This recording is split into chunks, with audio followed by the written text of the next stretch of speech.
संख्या 1 आज आप सबके समक्ष मतदान मेरा कर्तव्य है इस विषय पर अपने विचार रखने जा रहा हूँ। मेरा विषय जैसा कि आप सब जानते ही हैं कि है मतदान मेरा कर्तव्य है, मगर मैं कहना चाहूँगा कि मतदान केवल मेरा ही नहीं, आपका और हम सभी का कर्तव्य है और हम सबको इसको मिलकर निभाना चाहिए।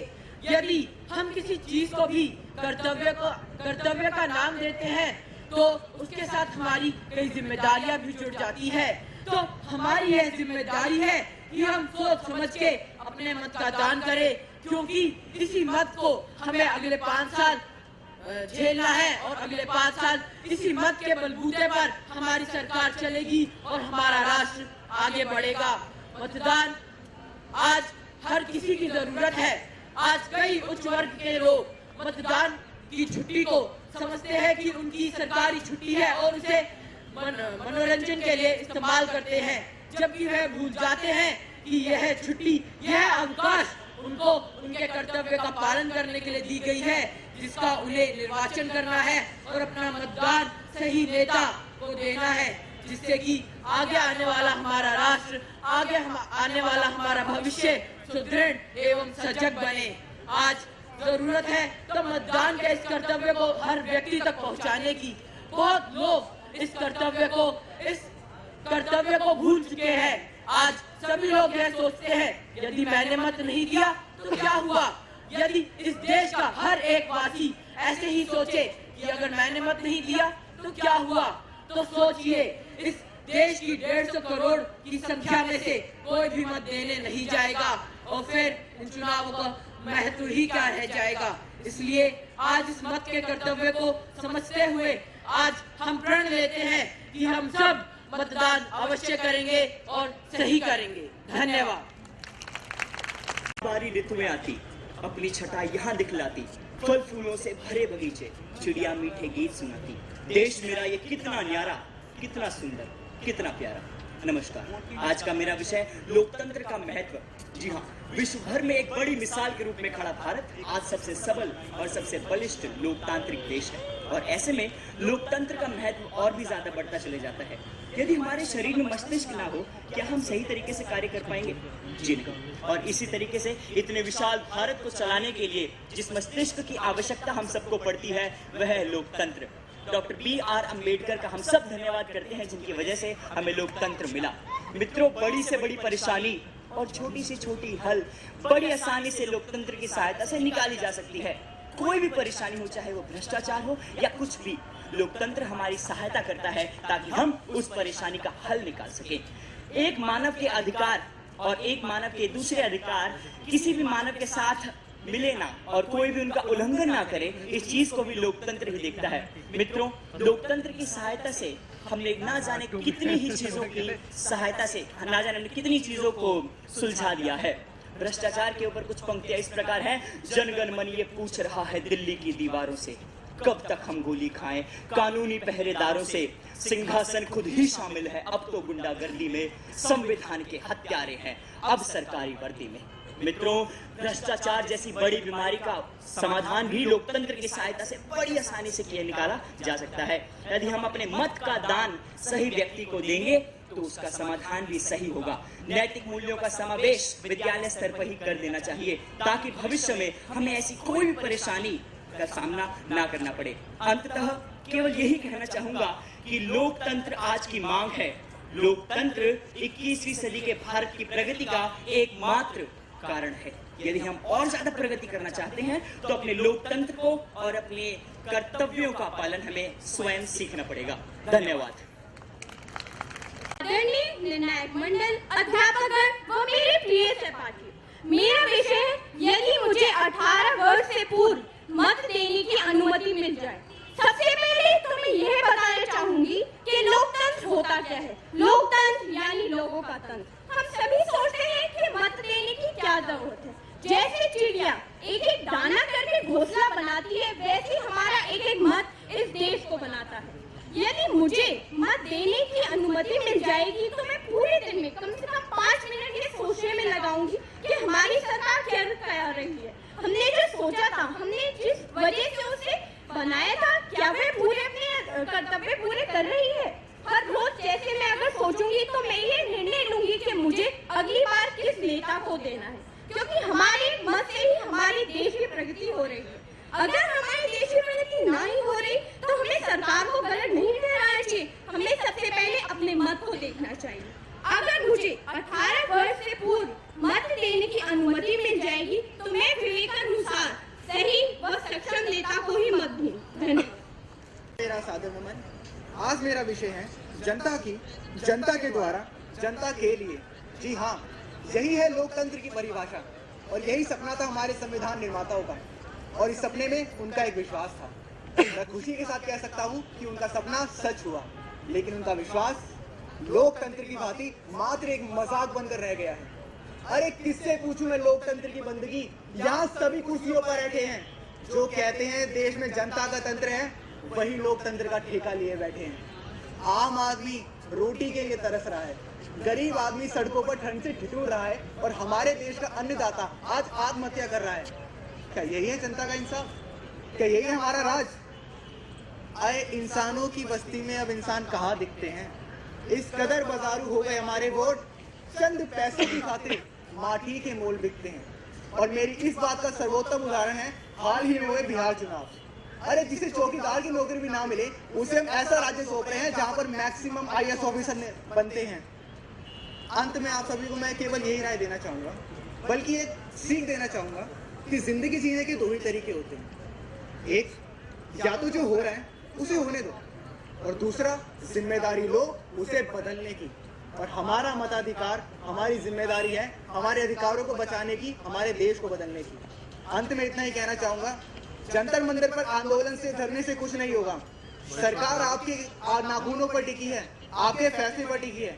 उखाड़ दे गई सरकार को जो आपकी नहीं सुनती। अब चीजें नहीं, खुद को बदलिए, दुनिया अपने आप बदल जाएगी।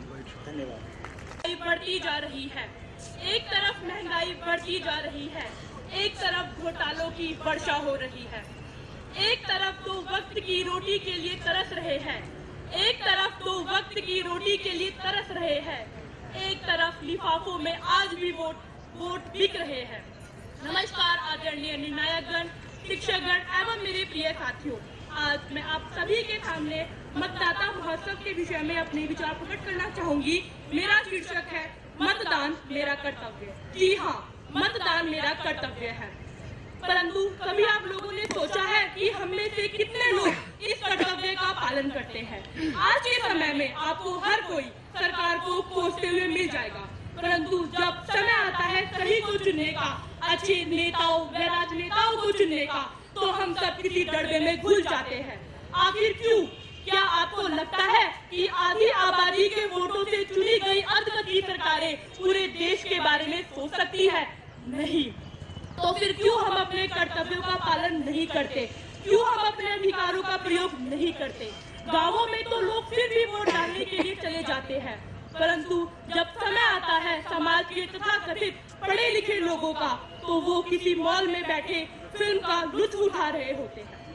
अंत में मैं अपनी वाणी को विराम देना चाहूंगी और यही कहना चाहूंगी, सारे काम छोड़ दो, सबसे पहले वोट दो। सारे काम छोड़ दो, सबसे पहले वोट दो। धन्यवाद। सत श्री अकाल, आदाब। यहाँ पे कितने लोग मराठी, गुजराती, मुसलमान, हिंदू हैं? ना आप जानते हैं ना मैं जानती हूँ, पर एक चीज जो मैं, आप, हम सब जानते हैं, हम सब हिंदुस्तानी हैं। ये भारत मेरा है, इस भारत की मिट्टी भी मेरी है और इस भारत का पानी भी मेरा है। तो आज मैं आप सबके समक्ष अपनी आवाज, अपने मत की ताकत के बारे में बताने आई।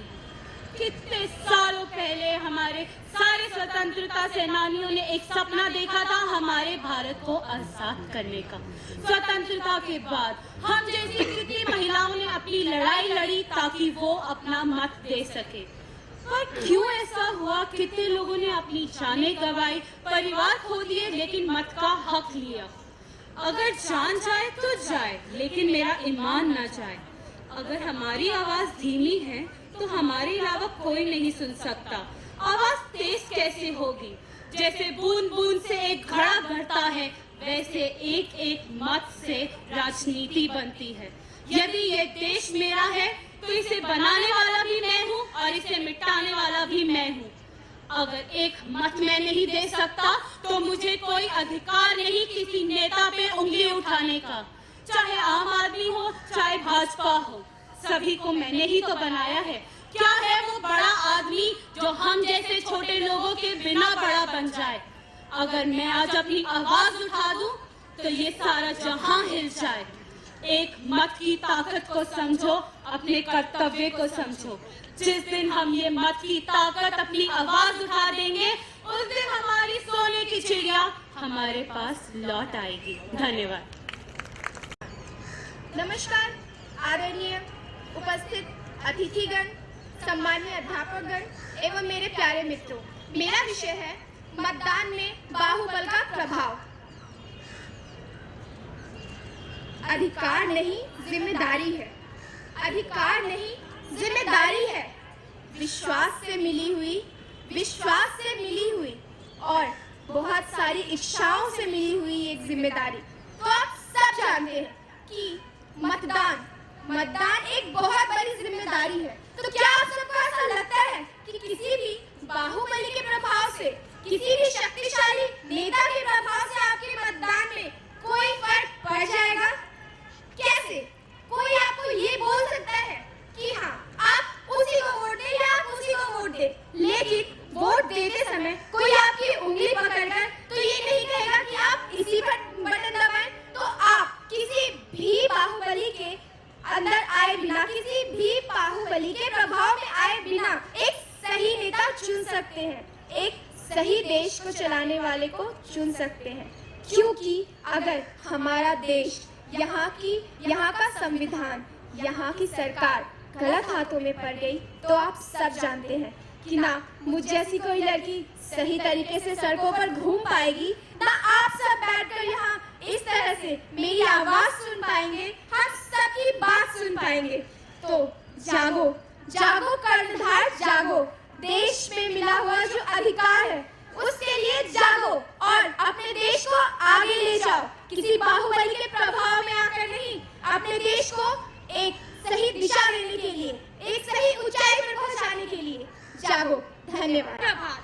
आदरणीय निर्णायक मंडल, उपस्थित अध्यापक एवं अध्यापिकाएं एवं मेरे प्रिय साथियों, आज मैं कोड नंबर 8 आप सभी के सामने मेरे विषय लोकतंत्र के स्तंभ पर अपने विचार प्रस्तुत करने जा रही हूँ। लोकतंत्र क्या है? लोगों का तंत्र। लोग यानी मैं, आप, हम सभी का तंत्र। हम सब अपने एक वोट से सरकार बनाते हैं और इस राजनीति को बखूबी अंजाम देते हैं। राजनीति यानी राजनेता करते हैं। क्या राजनीति का मतलब होता है कि सरकार में आए, वोट जीते, बहुमत लिया और बैठ गए, खा लिया पैसा जनता का। यही राजनीति, इसी को ही तो हम राजनीति कहते हैं। आजकल राजनीति, गंदी राजनीति और भारतीय सिस्टम पर बहस करने वाले कितने ही लोग ये कहते हैं कि आज की राजनीति गंदी हो चुकी है, परंतु वे ये नहीं सोचते कि हमने वोट नहीं दिया, हमने अपने मत का बखूबी प्रयोग नहीं किया। लोकतंत्र एक यज्ञ है जिसमें मतों यानी वोटों की आहुति देना ये एक बहुत ही अहम बात होती है। जरा सोचिए, यदि आपको अपने क्षेत्र में एक विधायक का चुनाव करना है तो आप अपने पसंद के उम्मीदवार को वोट डालने जाएंगे और आप अपने परिजनों से भी उस उम्मीदवार को वोट डालने के लिए कहेंगे। तो इस प्रकार आपके क्षेत्र में एक अच्छा उम्मीदवार चुनकर आएगा जो आपकी आकांक्षाओं पर खरा उतरेगा। अब यही बात अपने देश के हित में सोचिए। यदि आप अपने देश के लिए एक अच्छा नेता चुनेंगे तो आपके देश की राजनीति खुद ब खुद एक सही राजनीति बनकर उभरेगी। धन्यवाद। मैं केवल अपने शब्दों को यही कहकर विराम देना चाहूंगी कि वोट के लिए समय निकालें और ये ध्यान रहे कि ये जिम्मेदारी कभी ना डालें। धन्यवाद। प्रतिभागी संख्या 9। मेरा जो विषय है वो है लोकतंत्र के 76 साल। लोकतंत्र के 76 साल पहले हमारे देश का लोकतंत्र बना। जब वो लोकतंत्र बना होगा तो लोकतंत्र बनाने वालों ने क्या सोचा होगा कि हम एक ऐसा देश बनाएंगे जहाँ सभी लोग, सभी प्रांतों और मुल्कों के लोग मिलजुल कर एक साथ रहेंगे, शांति से रहेंगे, हर जगह खुशहाली होगी। मगर आज आप क्या ये मुझे बता सकते हैं कि आज के सभी लोग ऐसे रहते हैं? नहीं, सभी नहीं, मगर कुछ हद तक हाँ, मैं कहता हूँ कि नहीं रहते। ऐसा क्यों? क्या चुनाव में इसका कुछ लेना देना है? लेना देना है। चुनाव में जब प्रतिभागी आते हैं वो हमें हमारी जाति और प्रांतों के बलबूते पे बांटते हैं और हम क्या करते हैं? हम बढ़ जाते हैं। ये हमारी गलती है। अगर हम सोचें कि हम ऐसे प्रांतों के शब्दों पे नहीं बटेंगे और हमने देश को आगे रखकर उनके बारे में सोच के तब वोट देंगे, तब मुझे लगता है हमारे लोकतंत्र बनाने वालों की आत्मा को सच में शांति मिलेगी। फलक को पकड़ के उठो और हवा को पकड़ के चलो, चलो तुम तो हिंदुस्तान चले। लगाओ हाथ की सूरज को निकाला करें और हथेलियों में रखे सूरज और उछाला करें। उफक पे हम चले, उफक पे हम चले और चलो तो अकड़ के चले। फलक को पकड़कर हवा के साथ चले, तुम चलो तो ये संसार चले। इसी के साथ मैं अपने शब्दों को यहीं पर विराम देता हूँ। यहाँ पे उपस्थित सभी माननीय निर्णायक मंडल, अध्यापिका एवं मेरे प्रिय साथियों, आप सभी को मेरा नमस्कार। मेरा विषय है मेरा मत मेरे भविष्य का निर्माता और मैं आशा करती हूँ कि आप सभी से ध्यानपूर्वक सुनेंगे। जैसा कि हम जानते हैं, भारत एक लोकतांत्रिक देश है और किसी भी लोकतांत्रिक देश का आधार ही होता है मतदान। हम हमेशा ये सोचते हैं कि हमारे एक मत से क्या हो जाएगा। हम सभी को अपने एक एक मत की महत्व को समझना होगा, क्योंकि सिर्फ अपने एक एक मतदान का महत्व समझे, क्योंकि मेरा जो मत है वो मेरे ही भविष्य का निर्माता है। धन्यवाद। नमस्कार, आज का मेरा विषय है स्वतंत्र तथा निष्पक्ष मतदान। जैसा कि हम सब जानते हैं कि भारत एक लोकतांत्रिक देश है और आज दुनिया में 100 से अधिक ऐसे देश हैं जहां पर चुनाव लोकतांत्रिक ढंग से होते हैं। 18 वर्ष व उस आयु से ऊपर के सभी नागरिकों को, सभी वयस्क नागरिकों को मताधिकार है, चाहे वह किसी भी वर्ग, किसी भी समूह, जाति या समुदाय से ताल्लुक रखते हों।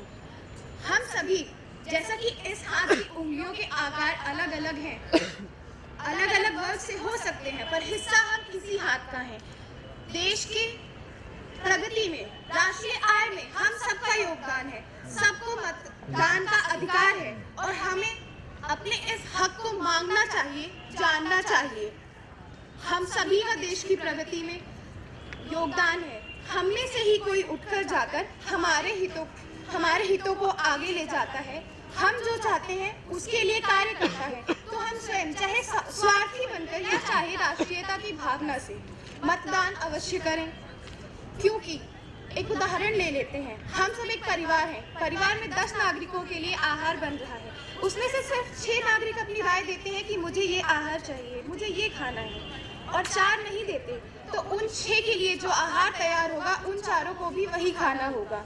फिर आप आनाकानी नहीं कर सकते, आप शिकायत नहीं कर सकते, क्योंकि आपने मत नहीं दिया। हम सब भारत का अंग हैं। हम सब मिलकर इस राष्ट्र का निर्माण करते हैं तथा सभी को स्वतंत्र रूप से अपने मनपसंद प्रत्याशी का चुनाव करने का अधिकार है। धन्यवाद। अपने मत को जानो, अपने हक को मांगो। वो देश ही क्या जहाँ हुआ मतदान नहीं, वहाँ लोकतंत्र का कोई नाम नहीं। लालच है उस देश की जनता पे जिसे अपने वतन से प्यार नहीं। नमस्कार आदरणीय निर्णायकगण, शिक्षकगण एवं मेरे सभी प्रिय साथियों, मैं कोड नंबर 12 आप सबके समक्ष चुनावी वायदे के अपने विचारों को लेकर उपस्थित हूँ।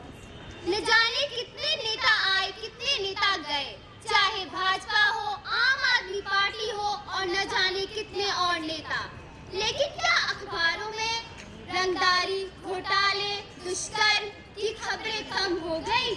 नहीं, आज भी खबरें उतनी ही है, आज भी अपराध उतना ही है और शायद अपराध बढ़ता ही जा रहा है। शायद किसी नेता ने हाल में ही ये वादा किया था कि हम पाकिस्तान में घुसकर वहाँ के आतंकवादियों को मार देंगे। अगर हिंदुस्तान में कोई एक सैनिक को मारेगा तो हम 10 को मारेंगे। क्या यह वादा पूरा हुआ? नहीं। न जाने और कितने वादे हैं। क्या शायद आपको याद हो कि वादा यह भी किया गया था कि 16 दिसंबर की उस भयानक रात के बाद शायद अब कोई निर्भया हमारे देश में नहीं होगी। शायद इस तरह से कोई और लड़की की हालत ना होगी, लेकिन इसके बाद अपने दम तोड़े हैं और न जाने कितनी और भी खबरें ऐसी है जो हमारे सामने आती जा रही है। वादे इन नेताओं को ही पूरे करने हैं, इसके लिए सबसे ज्यादा अनिवार्य है हम अपना मत सही ढंग से डालें, सोच समझ के डालें। धन्यवाद। जी, प्रतिभागी संख्या 13। सभा को मेरा सादर नमन। आज का मेरा विषय है लोकतंत्र के स्तंभ।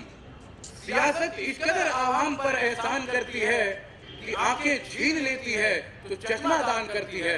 जी हाँ, ऐसे शेर या ऐसी पंक्तियां किसी राजतंत्र के लिए नहीं लिखी गई, ये ऐसी पंक्तियां लोकतंत्र के लिए लिखी गई हैं, और उस लोकतंत्र के लिए जिसके 4 कठोर स्तंभ माने जाते हैं: विधायिका, कार्यपालिका, न्यायपालिका और एक चौथा मीडिया।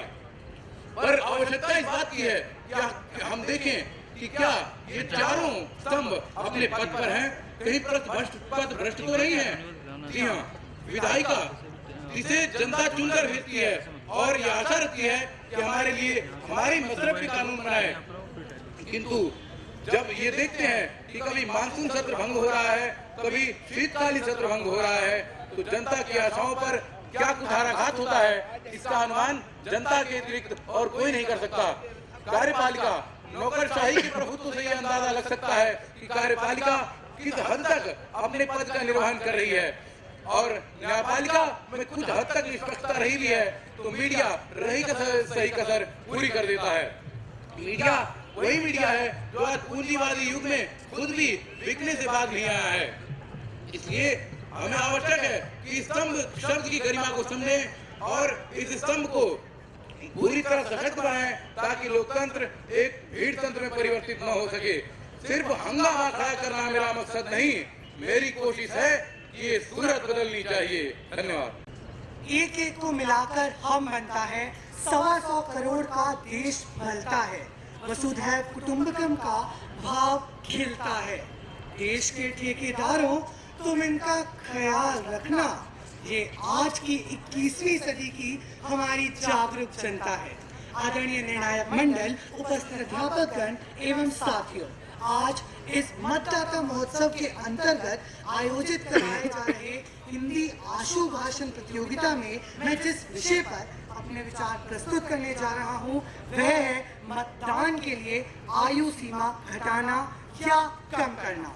मलाला यूसुफजई, फैजल खान, तुषार और ना जाने कितने बड़े बड़े नाम जिन्होंने केवल 15, 14 या 16 बरस की उम्र में ऐसे बड़े बड़े कारनामे कर दिखाए, नोबेल शांति पुरस्कार के विजेता भी बने जो कि अच्छे भी नहीं कर पाते। मेरे विचार में यदि हम सब नौजवान आज इस प्रतियोगिता में हिस्सा ले सकते हैं, अपने भाव स्पष्ट रूप से प्रकट कर सकते हैं, तो चुनाव में मतदाता बनकर क्यों नहीं उभर सकते। याद रखना दोस्तों, मंजिलें उनको मिलती हैं जिनके सपनों में जान होती है। पंख होने से कुछ नहीं होता, हौसलों से उड़ान होती है। यदि हम कुछ वर्षों में मत देने का अधिकार पा भी जाएं, तो मुझे आश्चर्य नहीं होगा, क्योंकि आज का नौजवान कल का भविष्य है, हमारे देश के सुनहरे कर्णधार हैं। मैं महापरमाणु शक्ति के युग में जी रहा हूँ। मैंने सारस की उड़ान भरना सीखा है, 21वीं सदी में आंखें खोली हैं। इसलिए मैं मतदाता बन अपने देश के भविष्य के लिए अपने देश की राजनीतिक व्यवस्था में एक अहम योगदान देना चाहता हूँ। डर छोड़ते हैं और बंधुत्व की बगिया सजेगी, फिर ये गुलशन महकेगा, सोने की चिड़िया फिर से उड़ेगी। धन्यवाद। सुप्रभात। मेरा विषय है चुनावी वायदे। जैसा कि हम सब जानते हैं कि हमारा देश एक लोकतांत्रिक देश है, जहां पर हम सबका अर्थात आम आदमी का राज चलता है। हम हर 5 साल बाद अपने एक मन पसंदीदा नेता को चुनते हैं, जो हम मानते हैं कि जो हमारे देश को ऊंचाइयों तक ले जाएगा। इलेक्शन से पहले ऐसे कई सारे नेता होते हैं जो कई सारे अलग अलग वादे करते हैं, किंतु बात ये है कि जब वह इलेक्शन जीत जाते हैं तब क्या वह उन वादों को पूरा करते हैं? नहीं, ऐसा नहीं होता। जैसे कि हम हाल फिलहाल में देख सकते हैं कि अभी जो दिल्ली में इलेक्शन हुए थे, वहाँ पे सारे नेताओं ने, अलग अलग पार्टी के सारे नेताओं ने अलग अलग वादे किए थे, किंतु अभी जो पार्टी शासन में है, उन्होंने जो इलेक्शन से पहले वादे किए थे, क्या उन्होंने वो वादे निभाए हैं? नहीं, ऐसा नहीं। क्या हमने कभी सोचा है कि ऐसा क्यों होता है? हमें जब मत का अधिकार मिला है, तो हम क्यों नहीं एक अच्छे और सशक्त नेता को चुनते हैं? क्यों नहीं हम एक ऐसे नेता को चुनते हैं जो अपने वादों पर कायम रहे? किंतु नहीं, हम कुछ चंद पैसों या शराब के लालच में आकर एक खराब नेता को चुन लेते हैं। धन्यवाद। स्वतंत्रता जब हुई प्राप्त, दीप जले थे घर घर में। देश का उद्धार करने हेतु उठे नवयुवक हर दर से। एक ललक थी, एक थी आशा, करूं देश का उद्धार में, यह विश्वास हर नवयुवक के मन में जागा। जी हाँ मान्यवर, जैसा कि हम सब जानते हैं, भारत विश्व का सर्वप्रथम लोकतांत्रिक देश है। यहाँ पर बैठे हर एक व्यक्ति को जो 18 वर्ष का है या उससे ऊपर का है, उसको पूरा अधिकार है कि वो अपने मन पसंदीदा नेता को सत्ते पर ला सकता है। परंतु मान्यवर, मैं पूछना चाहती हूँ, क्या केवल अधिकार ही काफी है? क्या उसकी महत्वता को समझना जरूरी नहीं? 18 वर्ष के बाद हमारे अंदर इतनी समझ आती है कि हम एक सही नेता को चुन सके। मान्यवर, हम रोज सुबह उठते हैं, समाचार पढ़ते हैं, न्यूज चैनल देखते हैं और प्रतिदिन हो रहे जघन्य अपराधों को देखते ही कहते हैं कि आखिर सरकार कर क्या रही है, सख्त कानून क्यों नहीं बनाए जा रहे? परंतु माफ कीजिएगा, मैं पूछती हूँ, आप क्या कर रहे हैं? इन नेताओं को लाने वाले हम और आप ही तो हैं। यदि पहले ही वोट कर लिया होता और सोच समझकर वोट कर लिया होता, तो शायद आज स्थिति कुछ भिन्न होती। परंतु आज भाई भतीजावाद, परिवारवाद जैसी समस्याओं ने पूरे विश्व को इस तरह घेर रखा है कि इनसे निकलना नामुमकिन सा प्रतीत होता है। रोको इन हवाओं को, कहीं आवारा न हो जाए। रोको इन हवाओं को, कहीं आवारा न हो जाए। पत्ते ही पत्ते का हथियारा न हो जाए। भाई भतीजावाद के युग में डर है तो महज इतना, टुकड़े टुकड़े इस आंगन के दोबारा ना हो जाएं, टुकड़े टुकड़े इस आंगन के दोबारा ना हो जाएं।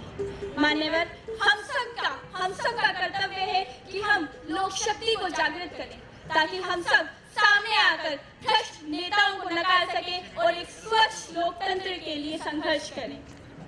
मान्यवर, हम सबको उस समय को याद करना चाहिए जब अटल बिहारी वाजपेयी केवल एक वोट से अपनी सरकार बनाने में नाकाम रहे थे।